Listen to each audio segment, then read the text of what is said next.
1절부터 12절 말씀 우리 다 같이 합독하도록 하겠습니다. 2장 1절에서 2절 먼저입니다. 시작. 해동원 때에 예수께서 유대 베들레헴에서 나시매 동방으로부터 박사들이 예루살렘에 이르러 말하되 유대인의 왕으로 나시니가 어디 계시냐 우리가 동방에서 그의 별을 보고 그에게 경배하러 왔노라 하니 집에 돌아가 아내와 그의 어머니 마리아가 함께 있는 것을 보고 엎드려 아리께 경배하고 보배압을 열어 황금과 유황과 몰약을 예물로 드리니라. 그들은 꿈에 헤로데게로 돌아가지 말라 지시하심을 받아 다른 길로 고국에 돌아가니라. 아멘. 아멘. 자, 오늘 성탄절입니다. 우리 한 번 더 서로 인사드렸으면 좋겠습니다. 메리 크리스마스. 메리 크리스마스. 네, 메리 크리스마스입니다. 자, 오늘 동방박사에 관련되어서 우리가 좀 말씀을 좀 나눠보려고 합니다. 작년에 이 말씀 비슷하게 우리가 말씀 전한 적이 있는데 기억은 나시는 분들도 있고 나시지 않은 분들도 있겠지만 저희 아내는 기억이 나는 듯한 얼굴로 저를 쳐다보고 있습니다. 전에 했던 말씀을 또 재반복하느냐라고 얘기할 수 있지만 조금 더 깊게 해서 저희가 좀 중요한 내용이라고 생각을 해서 한 번 더 이 말씀을 가지고 교제를 좀 나눠보고자 합니다. 자, 동방박사.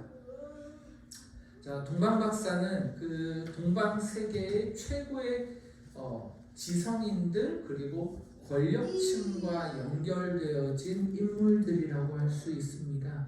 굉장히 똑똑하고 굉장히 이때 당시 최고의 지적인 능력을 가지고 있는 그런 동방박사들입니다. 자, 이 동방박사들이 어디에서 살았을까? 어디에서 이 예루살렘까지 왔을까라고 했을 때 다양한 그 신학자들의 의견들이 있지만 거의 대부분이 바벨론 지역에서 왔다라고 이야기를 하고 있습니다. 왜냐하면 다니엘서를 자세하게 들여다보게 되면 동방의 박사들에 대한 내용들이 언급되어 있습니다. 그래서 그 다니엘서를 추론하여서 이 사람들은 그 바벨론 지역에서 예루살렘으로 왔다라고 거의 그렇게 확정지어서 이야기를 하고 있습니다.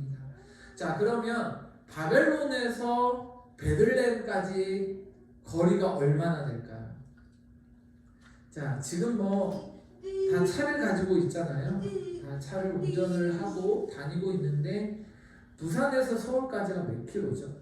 약 450km인가요? 네, 450km에서 400km 정도 됩니다.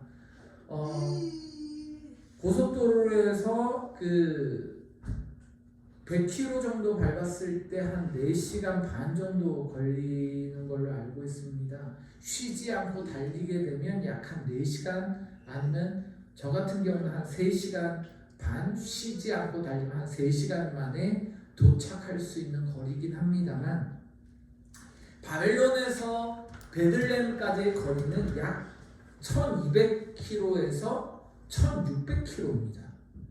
자, 그러면 이 동방박사들이 잘 알다시피 이 그 바벨론에서 베들레헴까지 무엇을 타고 갔을까요? 자, 1번 말, 2번 낙타, 3번 걸어서. 낙타를 타고 걸었습니다. 그러면 이 낙타 걸음으로 해서 1200km에서 1600km를 걸어간다 라고 했을 때 쉬지 않고 달려가게 되면 약 1년이라는 시간이 걸립니다. 그러면 이 1년이라는 시간이 걸리는데 중간중간에 쉬기도 하고 식사도 하고 했을 것 같은데 최소 못해도 1년 이상은 걸린 것 같습니다. 자, 그러면 이 동방박사들에게 있어서 바벨론에서 이제 그 베들레헴까지 간다라는 것은 어떻게 보면 인생 자체를 건 결단의 여정의 시간이라고 할 수 있을 것 같습니다. 그만큼 이 동방 박사들은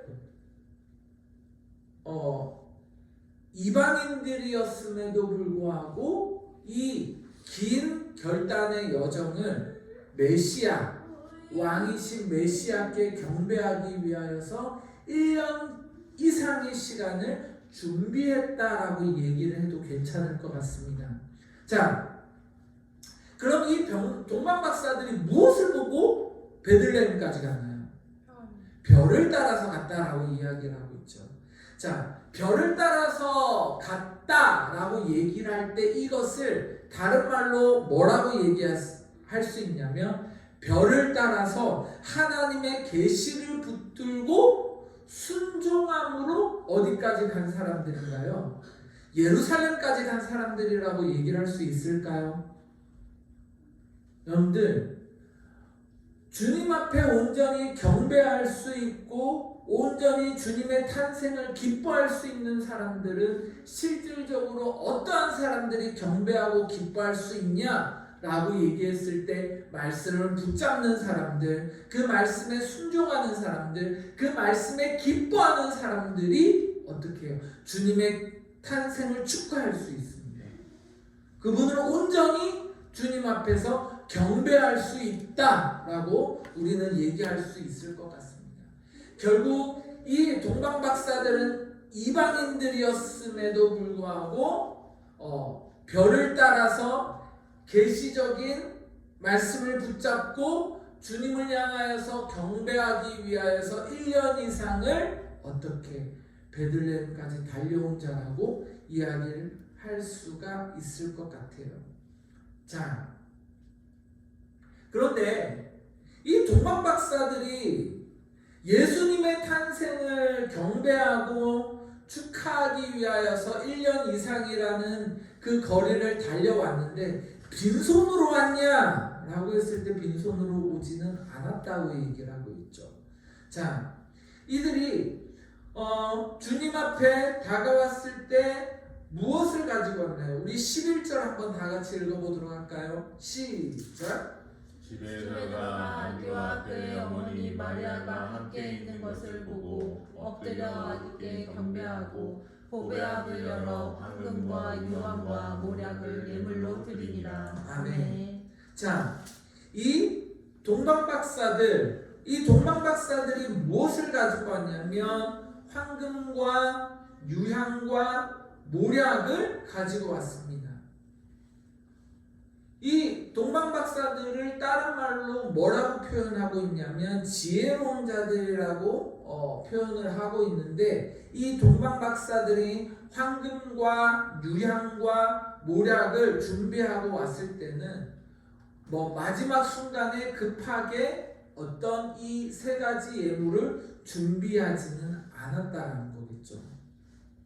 이 1년이라는 시간을 베들레헴까지 달려오는 데 있어서 분명히 이 박사들은 철저하게 이 예물들, 황금과 유향과 모략을 철저하게 준비해서 가지고 왔다는 거예요. 며칠 전에 생일 잔치가 있었죠. 우리 이정통 목사님, 그 다음에 우리 선우, 그 다음에 우리 이순여 사모님 생일 잔치를 주일날 했는데 저는 급하게 이 생일 잔치를 위하여서 무엇을 준비했을까요? 자, 아이스크림 케이크를 준비했죠. 아이스크림 케이크를 신나게 기쁨으로 준비했는데 아이스크림 케이크를 딱 열었을 때 분위기가 어떠했을까요? 싸했어요. 왜 싸했을까요?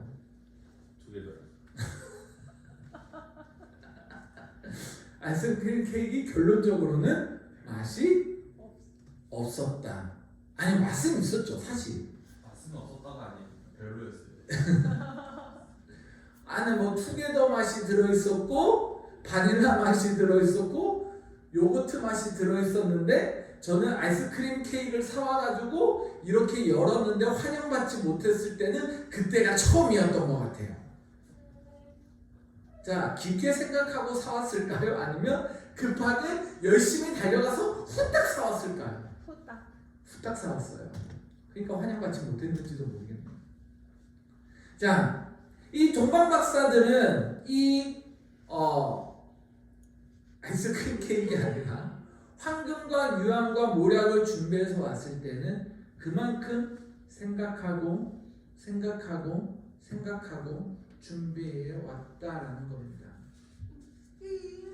근데 이 예물들 안에는 실질적인 예수 그리스도에 대한 무엇? 예언적인 중요성을 나타내고 있습니다. 자, 우리 선우가 이제 예배드리러 들어왔는데, 네, 유아실에서 들으려고 들어갔나 봐요. 자, 첫 번째로 이 동방박사들이 준비한 것이 있습니다. 뭐냐면 황금입니다. 자, 황금은 실질적으로 우리가 알기에 황금을 누구에게 보통 바치냐면 옛날에는 황금이 가장 귀한 것으로서 왕을 위하여서 만들어진 금속이다 라고 얘기할 정도로 이 황금은 왕을 위한 물품들이었습니다. 그래서 이 황금은 변하거나 녹슬지도 않고 부패하지도 않고 모든 재화의 가치를 평가하는 부의 기준이 되어 왔습니다.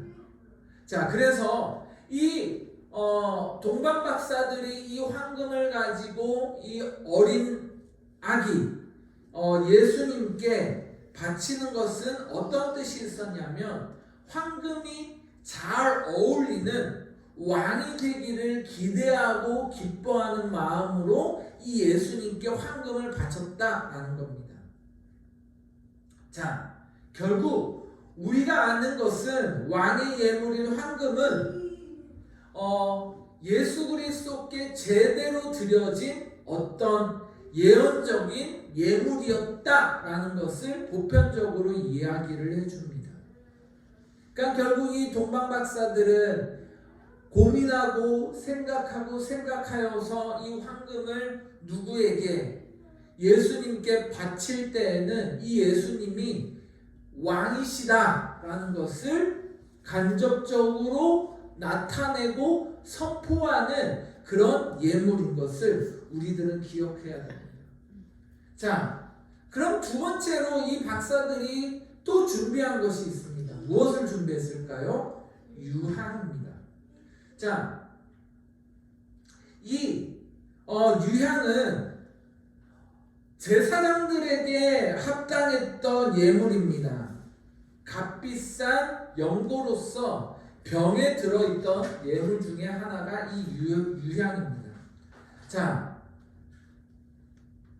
그 성경 시대에 이 유향은 성스럽게 여겨지는 나무 진액입니다. 그래서 오직 소수만이 이 유향에 접근할 수가 있었고 이 소수만이 이 유향을 가질 수가 있었는데 이 유향은 사실은 예수님 당시에 어떻게 사용되었었냐면 성전 예배에 사용되어져 있었습니다. 그래서 굳은 진액을 곱게 갈아서 기름에 섞어서 제사장에게 붓기도 하고 하나님께 드리는 소재로서 사용되기도 했습니다. 그리고 이 유향은 감사의 일부로 사용되기도 했던 유향입니다.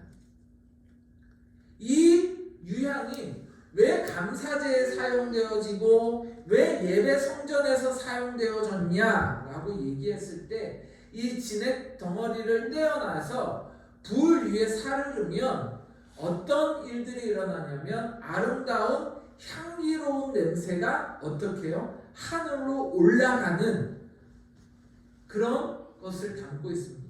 그래서 감사제를 한다든지 어떤 제사를 드린다든지 예배를 드릴 때 이 유향을 항상 사용했습니다. 무엇으로요? 향기로운 향을 누구에게로 올려보낸다고요? 하나님께로 올려보낸다.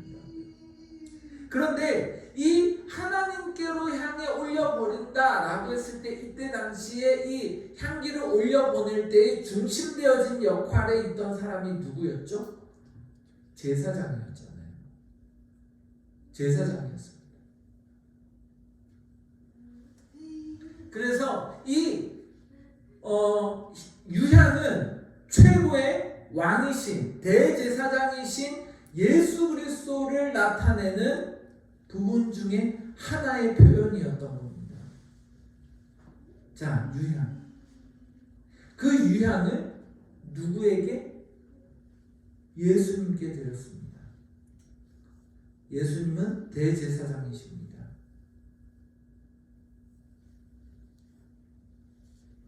그 대제사장이신 예수님을 향하여서 표현한 예물이 유향입니다. 자, 그 다음에 세 번째로 이 동방박사들이 세 번째로 부어줬던 선물로 드려졌던 것이 무엇이죠? 모략. 여러분, 이 모략은 어디에 사용되어지나요? 이거는 대략적으로 다들 아실 것 같습니다.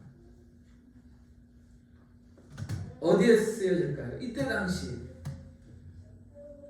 장대를 치를 때 감싸던 천 사이에 뿌리는 부패를 방지하고 지연하는 향품으로 쓰여졌습니다.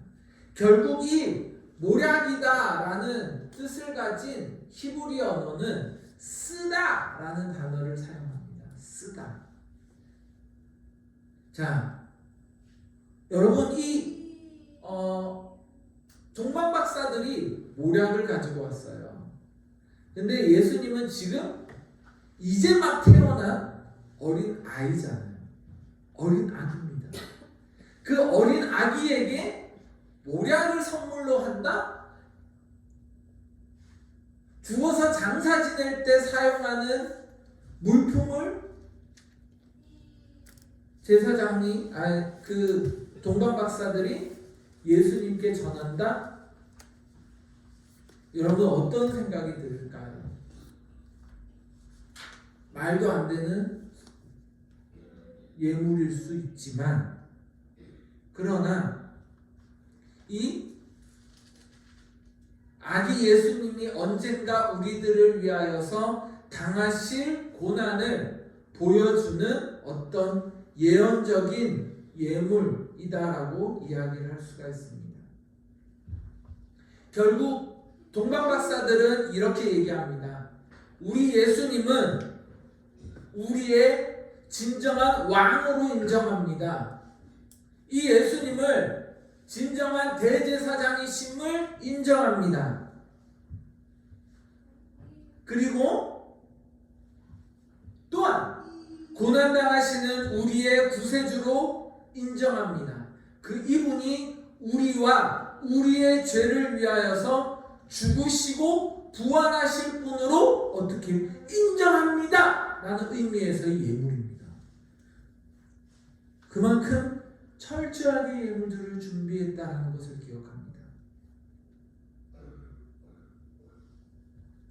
자, 시편 22편 16절에서 18절에 십자가에서 고난당하시는 메시아를 놀랍도록 세세하게 못에 찔린 그분의 손과 발, 그분의 뼈가 하나도 부스러지지 않는 것, 그분이 옷을 병사들이 제비 뽑는 것 등 여러 가지로 예수님에 대해서 예언적으로 묘사를 했었는데, 그때 사용되어지는 것이 뭐냐면 몰약이다라는 것을 우리는 알 수가 있습니다. 그래서 동방박사들은 왕이신 그리스도께 황금을, 대제사장이신 그리스도께 유향을, 그리고 고난당하시는 구세주 그리스도께 모략을 가지고 왔던 겁니다. 그럼 우리는 똑같이, 여러분들 이 성탄절날 똑같이 저와 여러분들도 주님 앞에 준비를 해야 될 것입니다. 무엇을 준비를 할까요? 황금을 준비해야 될 것이고, 유향을 준비해야 될 것이고, 또한 모략을 우리 선우는 준비를 해야 될 것입니다. 여러분 준비하셨나요? 황금 빨리 바치십시오. 황금 어디 갔어요? 황금. 통목사님 황금이 황금. 저기 홍영래 형제님 황금 주세요. 황금. 유향 어디 갔습니까? 모략은 어디 갔나요? 우리도 똑같이 동방박사가 예수님의 탄생을 기뻐하며 드려졌던 예물처럼 우리 또한 분명히 황금과 유향과 모략은 항시 우리는 준비해서 예물을 드려야 됩니다. 자, 황금은 누구한테 드려지는 거라고 얘기했죠? 왕에게 드려지는 거라고 얘기했습니다. 저와 여러분들이 주님 앞에 황금으로서 드려져야 될 예물은 예수님이 나의 왕이시고 나의 주인이십니다. 그리고 그분께 철저하게 순종하는 것, 그리고 그분께 절대적으로 전적으로 순복하여서 그 영광을 돌리는 것, 이것이 황금을 주님께 드려지는 겁니다. 사무엘상 15절에서 22절에 이렇게 얘기하고 있죠. 자, 따라합니다. 순종이 제사보다 낫고 순종이 제사보다 낫고 듣는 것이 수양의 기름보다 낫다. 듣는 것이 수양의 기름보다 낫다. 순종이 제사보다 낫고 순종이 제사보다 낫고 듣는 것이 수양의 기름보다 낫다. 듣는 것이 수양의 기름보다 낫다. 아멘. 아멘. 자, 주님이 우리에게 원하는 것은 순종하는 마음을 원하는 것이고, 그리고 그분께 우리의 모든 것을 순종과 순복으로 드려지기를 원하는 것이 주님이 우리를 향한 마음입니다. 그리고 그것을 드리는 것이 저와 여러분들이 주님께 무엇을 드리는 것과 같다? 황금을 드리는 것과 같다라는 것을 우리들에게 이야기하고 있는 주님의 모습입니다. 우리가 가장 힘들어하는 단어들이 있죠. 무슨 단어인가요? 복종하라. 그죠? 복종하라. 쉬운가요? 순종하라. 가장 힘든 단어죠. 아닌가요? 저만 그런가요? 표정들이 굉장히 힘든 단어라고 생각을 하지만 우리 선우가 이제 복종하기 시작을 해서 안으로 들어가려고 하는 겁니다. 선우야, 황금 줄 거야? 자, 여러분, 예수님이 이 땅에 오신 것은 왕으로서 오셨습니다. 저와 여러분들의 왕입니다. 저와 여러분들의 주인입니다. 그분을 기뻐하고 그분을 기뻐하는 것은 당연한 겁니다.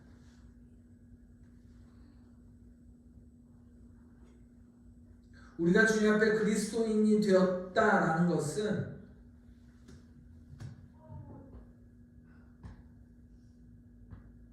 우리의 삶을 주님께 양도합니다. 우리는 주님의 자녀의 종으로서 그리스도를 따르고 그리스도를 위하여서 살 것을 고백합니다라는 선언이라고 할 수 있겠죠. 그것이 우리가 주님 앞에 무엇? 황금을 드리는 것입니다. 우리 선우도 분명히 황금을 주님께 드릴 거라고 확신합니다. 자, 두 번째로 유향입니다. 유향은 박사들이 예수님께 가져온 대제사장적 예물이라고 얘기했습니다. 자, 이것은 다른 것이 아니라 우리가 예수 그리스도의 이름으로 무엇? 기도의 향기를 누구에게? 예수님께 드리는 것입니다. 찬양으로 드리는 것이고 우리의 영의 고백을, 우리의 주님을 향한 고백을 향기로서 나타내는 것이 이 유향이라고 볼 수 있죠. 그래서 우리의 필요, 우리의 아픔, 우리의 고백, 우리의 두려움 등 모든 것을 대제사장이신 예수님 보좌 앞에서 기도로 드려지는 것, 그 자체가 우리는 주님께 무엇을? 유향을 드리는 것과 마찬가지입니다. 왜요? 그분이 나의 대제사장이시기 때문입니다.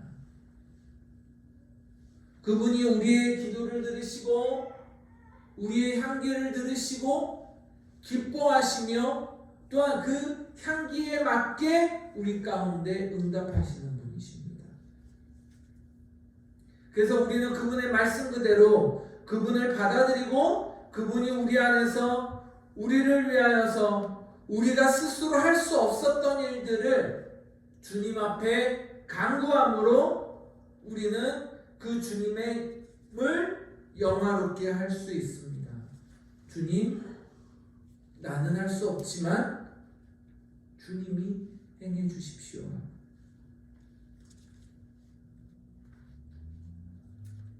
최고의 주님을 향한 겸손함은 뭘까요? 겸손함의 가장 첫 번째는 무엇이냐면, 주님,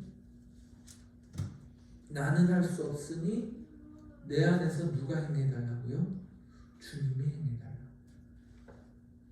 나는 내 뜻을 위하여 살아갈 수밖에 없는 존재니 주님, 내 안에서 주님의 뜻을 나타내시고 그리고 내 안에서 나타내시는 주님의 뜻을 걸어갈 수 있도록 주님이 나를 잡고 나를 이끌어가 달라고 고백하는 것, 이것이 유향입니다. 오늘 이 시간도 예수님의 탄생을 기뻐하면서 이 유향으로 주님께 아름다운 향기를 나타내는 저와 여러분들 되기를 축복합니다. 그것이 찬양일 수 있습니다. 그것이 주님을 향한 영적인 고백일 수도 있습니다. 그것이 주님을 향한 결단일 수도 있습니다. 주님은 우리의 참된 대제사장이십니다.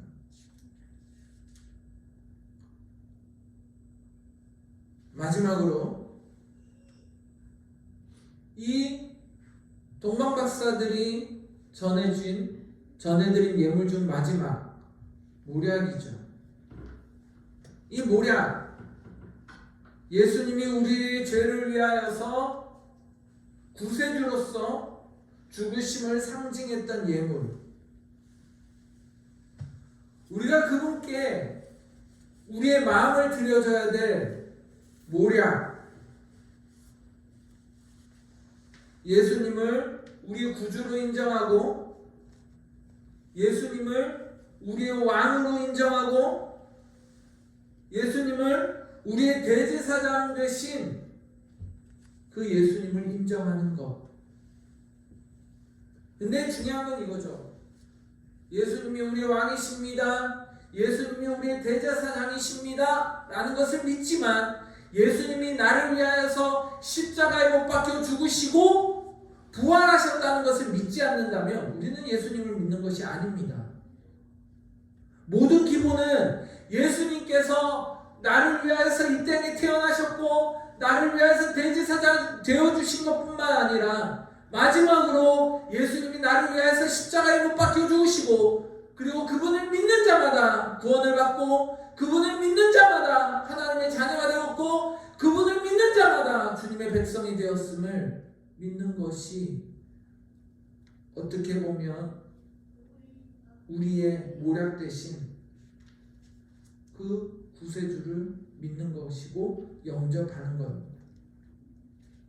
요한복음 1장 12절에 뭐라고 얘기하나요? 영접하는 자 곧 그 이름을 믿는 자들에게는 하나님의 자녀가 되는 무엇을 주셨으니? 권세를 주셨으니 라고 얘기하죠. 하나님의 자녀가 되는 권세를 주셨으니 라고 얘기하고 있는데 원어상으로는 하나님의 자녀가 되었다, 하나님의 자녀의 권세를 받았다 라고 얘기를 하는 겁니다. 저와 여러분들은 하나님의 자녀가 맞습니까? 하나님의 자녀라면 우리 아멘으로 하다가 합시다. 하나님의 자녀가 맞습니까? 아멘. 아멘. 우리 예수님을 저와 여러분들은 왕으로서 믿고 있고 구세주로서 믿고 있고 우리의 참된 주인으로 믿고 있습니다. 그리고 그분을 우리의 마음에 가장 중요한 자리에 주인으로 영접하였음을 믿습니다. 그것이 주님 앞에서 모략을 예물로 드린 저와 여러분들입니다.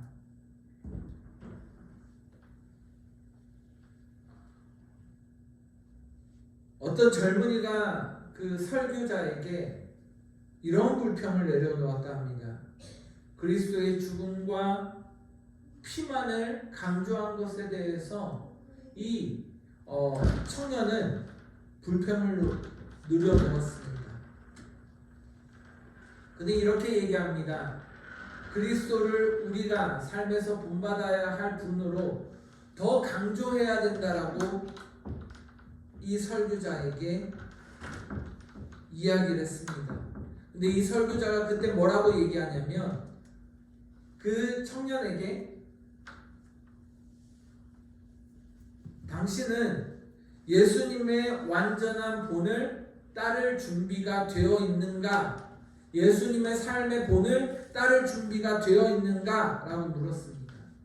그리고 그 청년이 이렇게 얘기합니다. 아니요. 부족합니다. 라고 얘기합니다. 그때 이 설교자가 지혜롭게 이렇게 얘기했습니다. 그렇다면 당신에게 필요한 것은 그리스도의 본이 아니라 그리스도가 우리의 구세주 되심을 더욱더 확실하게 믿어야 된다라고 이야기를 합니다. 여러분, 저와 여러분들이 주님 앞에서 모략을 잘 준비해서 드리는 저와 여러분들 되기를 축복합니다. 아멘. 우리는 예수님을 닮아가야 됩니다. 그러나 그 전에 중요한 것이 있습니다. 예수님이 우리가 예수님을 닮아갈 수 있도록 예수님이 우리를 위하여서 십자가에 못 박혀 죽으시고 부활하셨다는 사실입니다. 그래서 우리는 그 예수님 때문에 우리가 예수님을 닮아가는 것이지 우리 스스로가 예수님을 닮아가는 것이 아니다라는 것을 저와 여러분들이 깨닫기를 축복합니다. 자, 이제 말씀을 맺겠습니다. 헌금을 드렸습니다. 유향을 드렸습니다. 그리고 오략을 드렸습니다.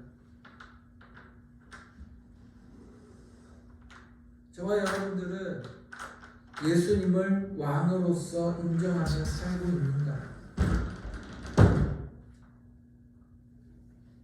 우리의 영원하신 대제사장이 되셔서 날마다 우리를 중보해 주시고 또한 우리가 예수님의 이름으로라면 언제든지 주님 앞에 나아갈 수 있다라는 사실을 여러분들이 믿고 있는지 또한 마지막으로 예수님이 저와 여러분들의 참 구세주요 참된 주인이신지 여러분들 자신에게 물어보면서 다시금 주님 앞에서 예수님이 나에게는 어떠한 분인지 다시금 묵상하면서 그 주님을 경배하고 나아가는 오늘 성탄절 되시기를 축복합니다. 예수님은 왕으로서 이 땅에 태어나셨습니다. 대제사장으로서 이 땅에 내려오셨고 우리를 위하여서 십자가에 못 박혀 죽으시고 부활하시기 위하여서 이 땅에 내려오신 참된 우리의 주인이심을 기억하고 그 주님 앞에 여러분들의 모든 것을 드림으로 나음을 입는 저와 여러분들 되기를 축복하고 축원합니다. 우리 시간 우리 찬양